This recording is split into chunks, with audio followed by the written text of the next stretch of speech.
Hi all welcome to football arena. ഇന്ന് leagues കപ്പിൽ നടന്ന കലാശ പോരാട്ടത്തിൽ മെസ്സിയുടെ അമേരിക്കൻ ക്ലബ്ബായ ഇന്റർ മയാമിക്ക് തോൽവി ഏറ്റുവാങ്ങേണ്ടി വന്നിരുന്നു. ഫൈനൽ മത്സരത്തിൽ എതിരില്ലാത്ത 3 ഗോളുകൾക്കാണ് സിയാറ്റിൽ സൗണ്ടേഴ്സ് അവരെ പരാജയപ്പെടുത്തിയത്.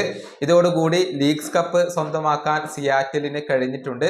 മത്സരത്തിൽ ഏറെ നേരം പന്ത് കൈവശം വെച്ചത് ഇന്റർ മയാമി തന്നെയാണ്. പക്ഷെ ആക്രമണത്തിന്റെ കാര്യത്തിൽ സിയാറ്റിൽ കൂടുതൽ മികവ് പുലർത്തി എന്നുള്ളതാണ്. 7 ടാർഗറ്റിലേക്കുള്ള ഷോട്ടുകൾ ഉതിർക്കാൻ അവർക്ക് കഴിഞ്ഞിരുന്നു. മത്സരത്തിന്റെ 26-ാമത്തെ മിനിറ്റിൽ ഡി റൊസാരിയോ, 84-ാമത്തെ മിനിറ്റിൽ റോൾഡൻ, 89-ാമത്തെ മിനിറ്റിൽ റോത്രോക്ക് എന്നിവരാണ് സിയാറ്റിലിന് വേണ്ടി ഗോളുകൾ നേടിയത്. ഇങ്ങനെയാണ് എതിരില്ലാത്ത 3 ഗോളുകളുടെ വിജയം അവർ സ്വന്തമാക്കിയിട്ടുള്ളത്. ഈ ഫൈനലിന് ശേഷം വിവാദ സംഭവങ്ങൾ നടന്നിട്ടുണ്ട്. അതായത് ഇന്റർ മയാമിയിലെയും സിയാറ്റിൽ സൗണ്ടേഴ്സിലെയും താരങ്ങൾ തമ്മിൽ പരസ്പരം മൈതാനത്ത് വെച്ചുകൊണ്ട് കൊമ്പ് കോർക്കുന്ന ഒരു കാഴ്ചയാണ് നമുക്ക് കാണാൻ കഴിഞ്ഞിട്ടുള്ളത്. ഇരുവരും തമ്മിൽ ഏറ്റുമുട്ടിയിട്ടുണ്ട്. നല്ല രൂപത്തിലുള്ള ഒരു അടി തന്നെയാണ് അവിടെ പൊട്ടിയിട്ടുള്ളത്. അതിന്റെ വീഡിയോ ദൃശ്യങ്ങൾ പുറത്തേക്ക് വന്നിട്ടുണ്ട്. ഇരു ടീമിലെയും താരങ്ങൾ പരസ്പരം ആക്രമിക്കുന്ന വീഡിയോ പുറത്തേക്ക് വന്നു എന്നുള്ളതാണ്. ഇതിനിടെ ലൂയിസ് സുവാരസിന്റെ ഒരു പ്രവൃത്തി അത് വലിയ വിവാദമായിട്ടുണ്ട്.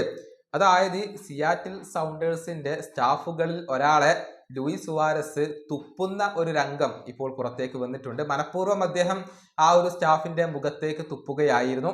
അതിന്റെ വീഡിയോ ഇപ്പോൾ കൃത്യമായി കൊണ്ട് പുറത്തേക്ക് വന്നിട്ടുണ്ട്. സുവാരസ് കുറ്റക്കാരനാണ് എന്നുള്ളത് അതിൽ നിന്നും വളരെ വ്യക്തമാണ്. അതുകൊണ്ട് തന്നെ ശിക്ഷാ നടപടി അദ്ദേഹത്തിന് ഏൽക്കേണ്ടി വന്നേക്കും. ഇത് വലിയ വിവാദമായിട്ടുണ്ട്.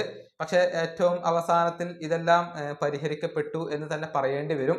കാരണം സിയാറ്റിൽ സൗണ്ടേഴ്സിന്റെ താരങ്ങൾ ഇന്റർ മയാമി താരങ്ങൾക്ക് ഗാർഡ് ഓഫ് ഓണർ നൽകുകയും ചെയ്തിരുന്നു.